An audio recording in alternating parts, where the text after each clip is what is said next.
Mau kemana kita Pak hari ini? Sekarang kita mau jalan-jalan. Jalan-jalan Pak. Jalan-jalan mau kunjungan hukum. Kita diundang oleh Desa Sukalaksana ya, melalui mahasiswa UIN Bandung ya Pak? UIN Bandung, KKN katanya. Iya. Allah sudah siap untuk berbagi ilmu, berbagi pengalaman dengan masyarakat di sana. Kita akan menuju ke desa wisata Sukalaksana. Mantap nih jalannya ya. Tuh.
Untuk membuka acara pada siang hari ini, marilah kita bersama-sama membacakan basmalah.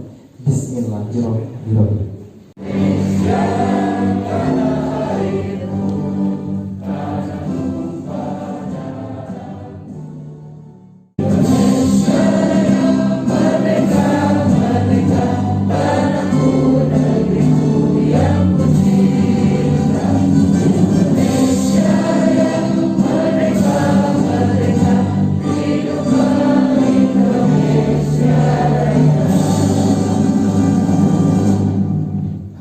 Alhamdulillah kita semua bisa berkumpul di tempat ini dalam rangka melaksanakan satu kegiatan yang dimotori oleh adik-adik mahasiswa KKN dari UIN Bandung. Ini suatu keberuntungan mungkin bagi desa kami, bagi desa kita, Desa Sukalaksana, karena tentu saja apa yang nanti akan kita laksanakan mudah-mudahan dapat memberikan sesuatu yang sangat berharga bagi kita semua. Seputar masalah PKDRT, tentu saja ini hal yang sangat menarik dan sangat penting untuk diketahui oleh seluruh masyarakat, karena bukan apa-apa selama ini masalah PKDRT ini memang dianggap hal yang biasa gitu, hal yang sangat biasa, dan seringkali masyarakat menganggap itu adalah hanya masalah rumah tangga, sehingga orang lain tidak perlu mengetahui dan tidak perlu kita melibatkan pihak-pihak yang memang berkompeten gitu ke depannya. Nah kebetulan di sini juga dari kepolisian, selain dari LBH dan dari kepolisian, kemudian ada dari P2 ke P2A. Jadi semuanya ini nyambung. Mudah-mudahan bisa memberikan pencerahan, kemudian wawasan juga bagi semua, dan ibu-ibu juga bapak-bapak yang hadir saat ini mudah-mudahan nanti bisa menyampaikan kembali, bisa menerangkan kembali kepada warga yang ada di sekitar masing-masing. Keluarga ini kan merupakan kelompok kecil ya, unit kecil ya, yang terdiri dari ayah, ibu, dan anak gitu kan. Nah biasanya kejadian-kejadian itu adalah terpancing emosi, betul nggak Pak? Kita seringkali tidak sadar ya berbicara kepada istri dengan nada yang kasar, yang keras, apalagi sampai menangis istri kita. Dan itu saya yakin psikologinya akan kena pada istri kita. Dan itu adalah salah satu bentuk KDR. Banyak sebetulnya ya, kejadiannya, terutama yang jadi korbannya adalah perempuan. Dan sekarang grafiknya meningkat itu ke anak ya. Grafik KDRT itu ya. Rata-rata itu yang menjadi korban adalah perempuan. Itu kata ibu kita. Tapi tidak semua laki-laki Bu ya. Saya bertanggung jawab Bu. Ya coba ya. Ini undang-undangnya Undang-Undang Nomor 23 Tahun 2004. Pasal 1 butir 1 tentang penghapusan kekerasan dalam rumah tangga. Setiap perbuatan terhadap seseorang, terutama perempuan, tuh luar biasa derajatnya akan sangat negara kita ini. Yang berakibat timbulnya kesengsaraan atau penderitaan secara fisik, seksual, psikologis, dan atau penelantaran rumah tangga termasuk ancaman untuk melakukan perbuatan pemaksaan atau pelepasan kemerdekaan secara melawan hukum dalam rumah tangga. Jadi maknanya luas, ya, maknanya luas. Tidak hanya fisik tapi non fisik, ada fisik, ada psikologis, termasuk seksual. Ya mudah-mudahan lah jangan terjadi, jangan langsung melaporkan gitu ya. Ada mediasi, ada kekeluargaan. Kalau sudah kepolisian itu aku kasihan, anak jadi korban juga akhirnya dipidanakan. Gimana kalau dipidana gitu kan, anak-anak itu ke depannya ibu saya, bapak saya dipidana gara-gara itu. Jangan. Makanya hukum yang terbaik adalah hukum kekeluargaan. Mediasi, saya yang harus yang ke pengadilan itu capek, ya.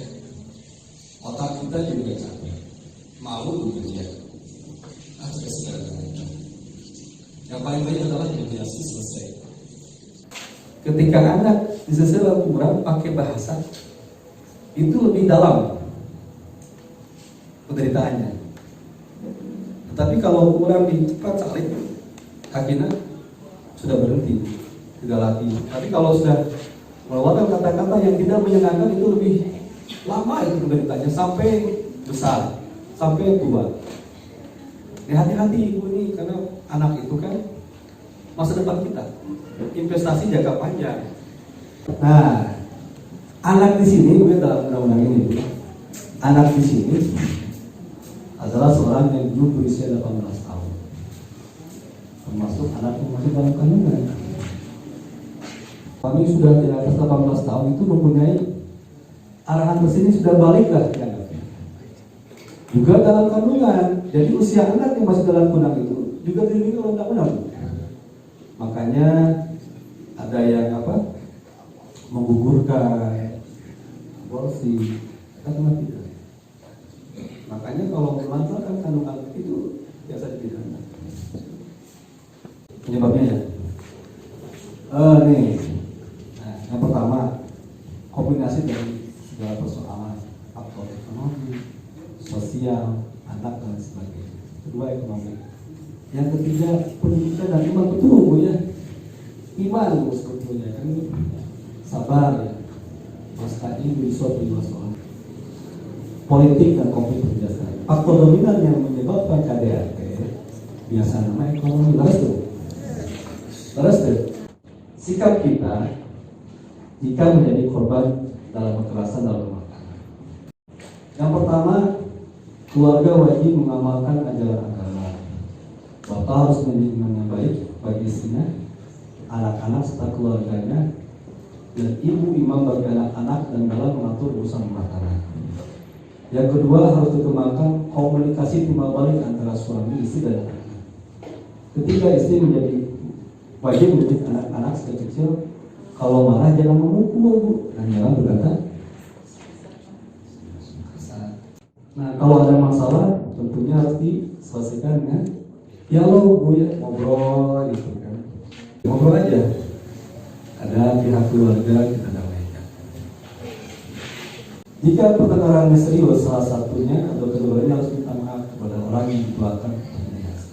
Walaupun istri salah, saya minta maaf duluan. Akhirnya kan udah. Begitu pun ibu ya. Kalaupun suami salah ya coba untuk meredakan saja.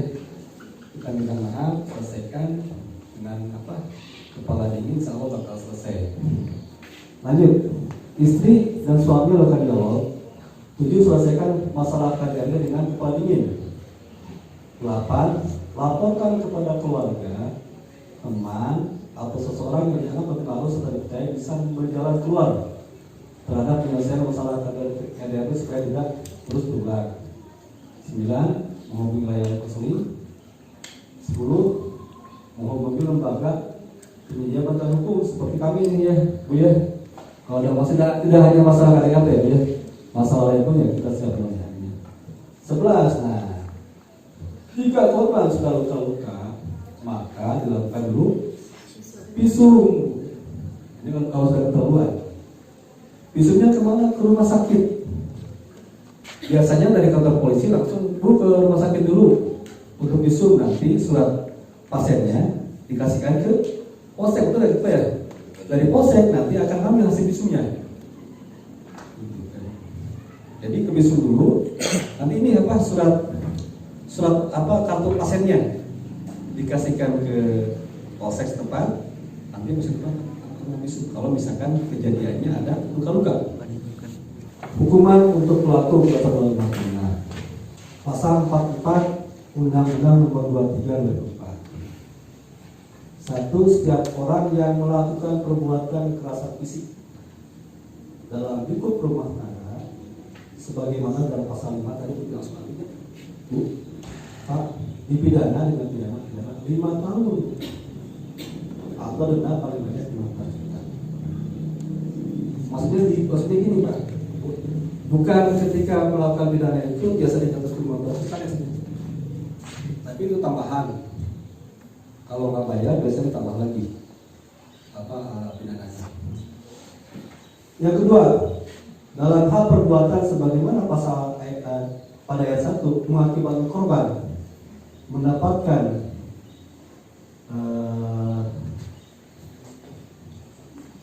sakit atau luka berat, dipidana dengan penjara paling lama 10 tahun. Nah, ini kalau luka berat sakit 10 tahun ibunya, hati-hati ibunya.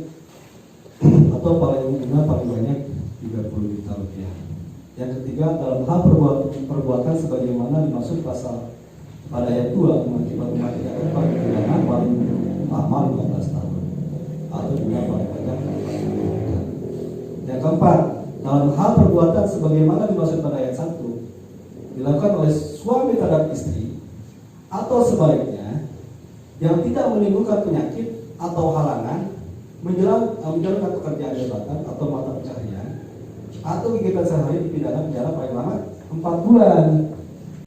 Misalkan ada korban KDRT tapi tidak luka berat, dia masih bisa bekerja, atau perempuan masih bisa nyetrika, masak, tapi memang dia korban KDRT itu adalah perbuatan yang ringan, tapi itu pun dapat dipidana paling lama 4 bulan ya.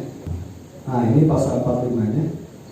Nah, setiap orang yang melakukan perbuatan kekerasan psikis, nah psikis nanti harus ada bukti dulu dari orang psikologis ya, dari orang psikiater ya, kalau dengan psikis dalam lingkungan rumah tangga sebagaimana dimaksud pasal 5 huruf B, dipidana penjara paling lama 3 tahun atau denda paling banyak 9 juta. Nah, kalau ada seperti itu, guys, dimediasi dulu lah. Itu ya, karena dampaknya kalau pidana itu panjang, apalagi buat anak-anaknya di masa depan.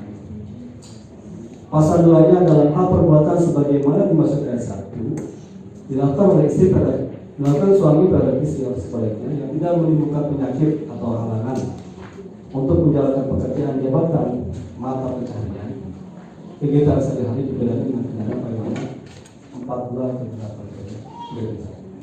Kalau ada misalkan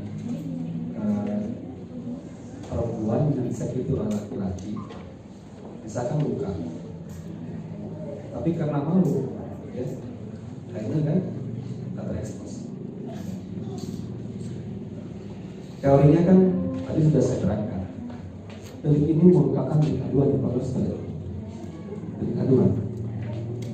Apabila ini tidak dilaporkan, maka tidak akan diproses. Ya. Lalu apa yang harus kita lakukan? Ibu berdialog dengan ahli hukum, dengan P2, TP2, konsulilah. Tapi kalaupun bisa diselesaikan dengan orangnya, dengan bapak dan ibunya, selesai sudah. Tidak perjanjian. Advokat sebetulnya advokat juga tidak mahal, Bu. Bahkan berarti saya sering menggratiskan orang, Bu. Saya itu termasuk apa ya? Ya biar Allah masih rezekinya lah. Kalau saya kasih bantu ke orang, dan Allah ganti dengan yang lain. Sering saya gratiskan. Yang penting saya bekerja sebagai advokat ya, sebagai pengacara. Kewajiban saya ketika ada yang mau saya bantu, saya bantu. Jadi nggak usah khawatir. Pergi kantor saya, ibu diminta dana, tidak juga sih. Ya. Kalau ada yang seperti itu, ibu ya, kalau mau dilaporkan, laporkan saja. Atau kalau bisa ya mediasi dulu lah, atau konseling dulu sama kita, sama ahli psikolog. Tapi kalau misalkan hal-hal yang kecil menurut saya sih ya dirundingkan saja, ya Pak polisi gitu kan. Soalnya kalau udah laporan lu ribet Pak, pusing gitu, kasihan juga gitu kan. Kalau bisa selesaikan. Ada ibu kades, ada tim di sini, selesaikan semua. Ya. Langkah-langkahnya konseling dengan kita, laporkan kita dulu, jangan dulu ke polisi. Nanti ke polisi kan, ke polisi boleh tapi jangan laporan, apa namanya, konseling lah, konsultasi lah. Ke polisi konsultasi aja, bukan laporan. Konsultasi, jangan laporan. Tapi kalau misalnya ada bentuknya fisik, berkepanjangan, psikologi yang berkepanjangan itu boleh kita lakukan dan harus kita lakukan. Ya, yang menyakitkan lah kita itu, sakit gitu kan ya. Anak terlantar gitu kan ya, nggak terbiaya itu kita lakukan. Nanti saya juga akan bantu proses di kepolisiannya, bantu dari pengacara itu untuk mendampinginya biar cepat diselesaikan. Tapi itu pun juga harus istirahat dulu Bu ya, karena nanti akan menyangkut bapaknya anak-anak. Itu di sekolah juga kenanya nanti anak-anak kita ya. Kalau bapaknya dipenjarakan, anaknya juga gimana tuh? Jadi bang delima. Jadi kesana. Tapi yang penting ini, kalau itu memang sudah menyangkut sakit yang berkepanjangan, laporkan saja misalkan. Kalau sakit berkepanjangan ya, konseling sama Bu Pida, ke psikolog gitu kan bisa. Tapi dampaknya dari situ kita juga harus menerangkan. Ini dampaknya kalau kita posisi itu Bu, di pasalnya Bu, penganiayaan. Pertanyaannya yang tadi ditanyakan Ibu Kades, ada nggak undang-undang pidana anak? Ada. Undang-undang usia di kurang dari 17 tahun itu bisa dipidana juga. Tapi maksudnya pidana anak bisa bukan di penjara sih namanya Pak, kalau pidana di anak tuh direhabilitasi, disekolahkan lagi di Depok, sekarang ada di Jawa Barat di Banjar ya. Ya kita juga sama ya, pokoknya tuh beres semuanya di luar persidangan. Capek membela tadi sebulan 2 bulan kayak pledoi, ya replik, duplik, capek waktu berapa. Nah jadi ya kita harus pikirkan banyak dulu ya. Walaupun itu hak kita, tapi pikirkan lagi ya. Hak kita bicarakan aja terus, tapi ya kita belajar juga jangan sampai kita juga ya